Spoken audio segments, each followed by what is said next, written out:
Yo, what's going on, man? We definitely about to go in here and tap into these kids at Discovery High School, man. Y'all stay tuned, man. It's about to get turned up. I got my degree in psychology from Norfolk State University, which is HBCU in Norfolk, Virginia. And then really, like when I was in the process of getting my degree, I developed a sense of like wanting to like give back, because I know it's a lot of children out there, young men specifically, who grew up like me, like no outlet, misunderstood. So that led me to want to work with children.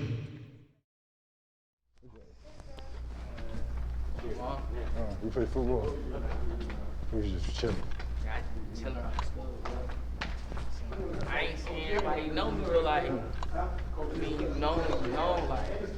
I ain't know nothing else. Like, people know me from fighting. Are you fighting? Like, people try to trap me. Why? I don't really like fighting.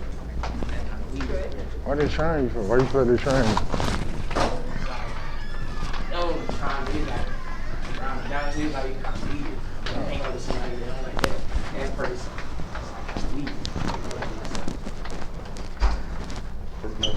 This a big guy though, man. Yeah, man, this is dragon place for everything.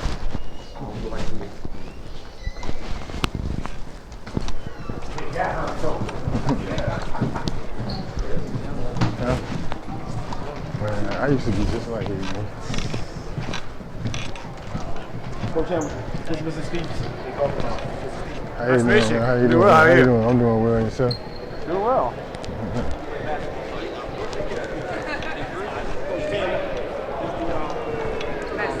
How you doing? Nice to meet you.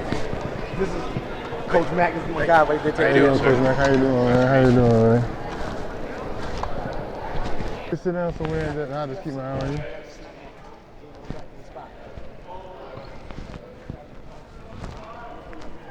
I was afforded an opportunity in 2004, 2005 to teach this young man. After teaching him, he's going to tell you guys a story. I always try to get him to play football, try to get him to do a whole lot of different things, but he had bigger goals, bigger dreams, and bigger visions. And him being a college graduate, owning his own business, doing therapeutic day treatment, doing so many different things. And when I moved here, he was one of the first people I reached out to. He helped me out as far as learning the Atlanta area a little bit, and as well as just being like switching roles kind of sort of. Like him being a mentor to me and me still being able to be a mentor to him. So he has a very, very unique story. He was able to produce a performance this past weekend for the BET experience. Has his own clothing line. He does a lot of different things within the community. And the biggest thing that I can say about him is he's not just big in stature, he got a very, very big heart, and especially when it comes to kids.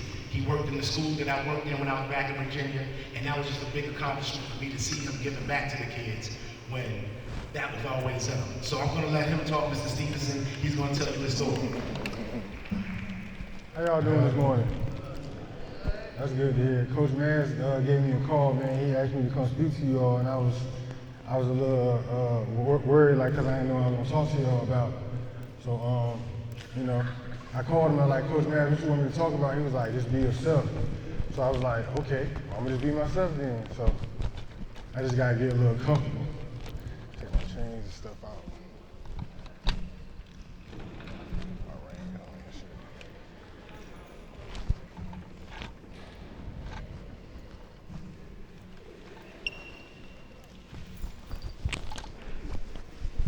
Same one too.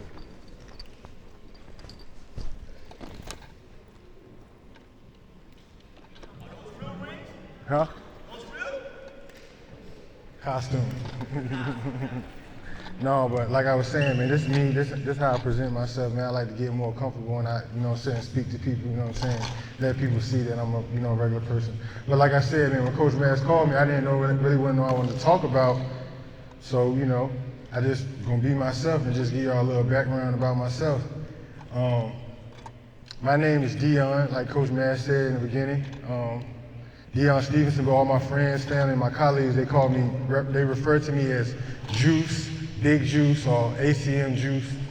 I'm from Hampton, Virginia, Hampton Road 757 to be exact. It's a little small city, not too big, but it's just like any other city. I grew up in a single parent home. Mother, she raised 4 children. I'm the youngest child, the only boy. Growing up in a house with 4 women, 4 women is kind of hard, man, especially when you're the only boy, you don't got nobody to play with, talk to. So, you're forced to like hang out in the streets or whatnot and try to find, I don't want to say comfort, but just try to find friends in the street. When I go back home, a lot of guys that I was hanging with in high school, as crazy as it may sound, they're in the exact same place doing the exact same thing that they were doing in high school. And the transition is really hard to become from a young boy to a grown man because now you got real life responsibilities. I can't call my mom on the phone and say, Mom, can you come pick me up from school? Like, I'm in trouble. Or, Mom, I got this going on. Can you please help? Like, that all stops. Like, it might go on for a little while, but nobody want to hold a grown person here forever.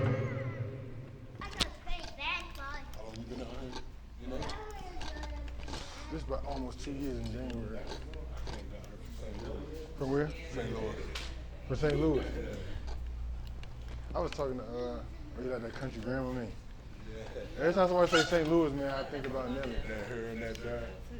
It's, I was talking to my boy who broke that record, man. He was just telling me what they had to do to break the record. Every time somebody say St. Louis, that's what I think about. What's up, Coach?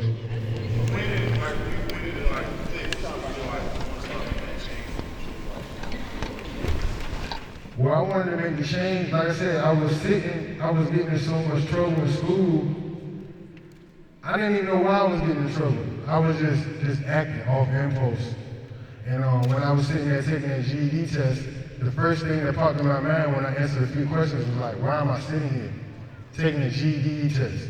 And I always had a huge fear of being homeless.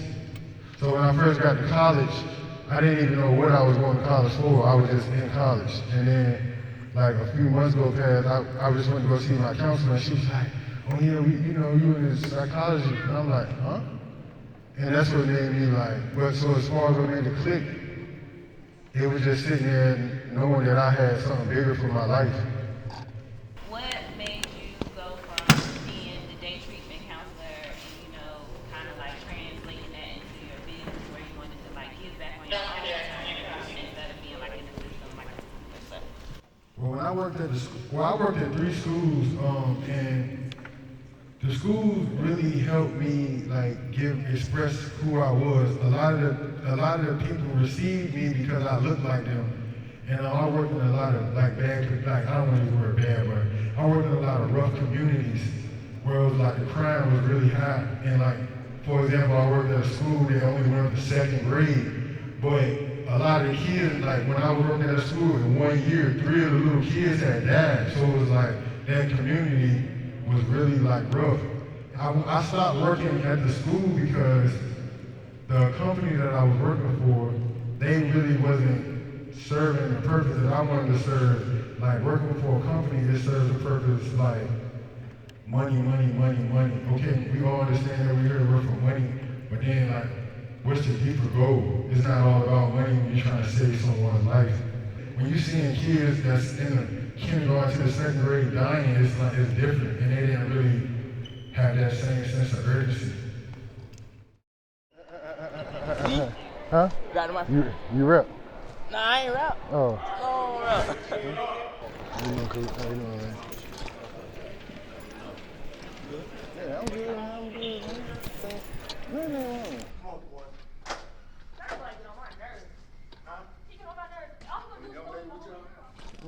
I was a big kid growing up, like, as you can see I'm big now, but I was always the biggest kid, so everybody was trying to push sports on me. And sports was cool, but none of my friends was really playing sports. We was all like hanging out on the street, doing what people do to hang in the street. And that really was like my main focus at the time, was just like trying to hang in the streets. And that really wasn't really working out too well. As far as like for education, I was always getting suspended in school. I mean, I was always suspended since elementary school, middle school, nothing changed, getting suspended, then getting kicked out. But one thing that stood out, like I loved the band.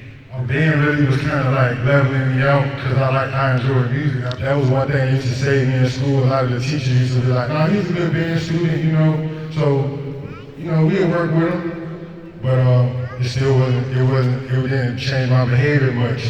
And then when I graduated high school in 2008, I ended up going to college at Norfolk State University. When I graduated college, a teacher reached out to me and was like, "Hey, we got a position, you can work at this school, and we got a young man here, you know, he's really, really, really off the chains, and we would like you to come work with him." So I went in there and just was working with him, and he just, you know, he was really off the chains, and he reminded me of myself so much. So that really just gave me more passion to want to give back to young men. Specifically, you know, I'm not opposed to working with young women, but young men specifically because we don't have that outlet. And so I just, you know, dove into the therapeutic day treatment, showing young men like, it's okay to be yourself, but you don't gotta be yourself in a way where it disrupts, you know, your progression. Like you don't wanna show somebody a negative side of you or show somebody that you can act out when you can just be yourself and just be regular. Like I know the way I look, like as far as the way I dress and the way I might talk, use slang a little bit, but that still doesn't take away from my intelligence, how I present myself to the public. It doesn't take away from any of that. I just want y'all to know that school is very, very, very important. Like like when you get out of school, all that structure that you have right now, you're not gonna have it no more because nobody's gonna be there to hold you accountable. But that's when you gotta take your own accountability. This is what school is teaching you. And I really just recently learned that, you know, moving to Atlanta, I didn't have my own structure. I had no structure of my own. And like I'm learning now as I go that school taught me the structure. Like, you know how you break your classes down, you got certain blocks that you need to go to, and you only in there for a lot of time. That's the structure you need to use within your daily life. What business? I mean, it's the good about life. Like we all have to learn how to do business in some way, shape, or form, whether you're doing business for yourself or you're doing business for somebody else. Some of us learn it early, some of us learn it late. It's very important though to learn business. What was the reason why I decided to do business? I am 34 years old. Do I look old? I look old?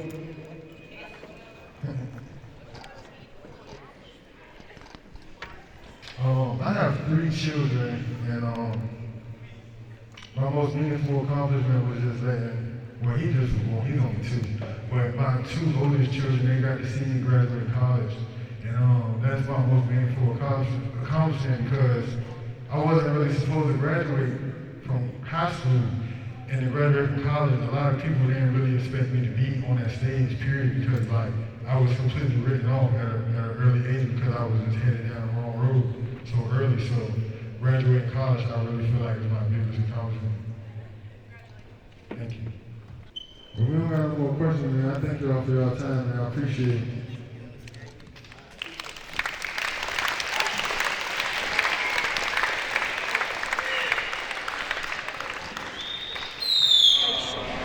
Expressions changed. It was like, wow. So then all of a sudden it became interesting. Before that, fashion designer had nothing to offer a card detail. Yeah. It goes into my artwork for my CD on my album and stuff like that. So your own album covers? No, I don't.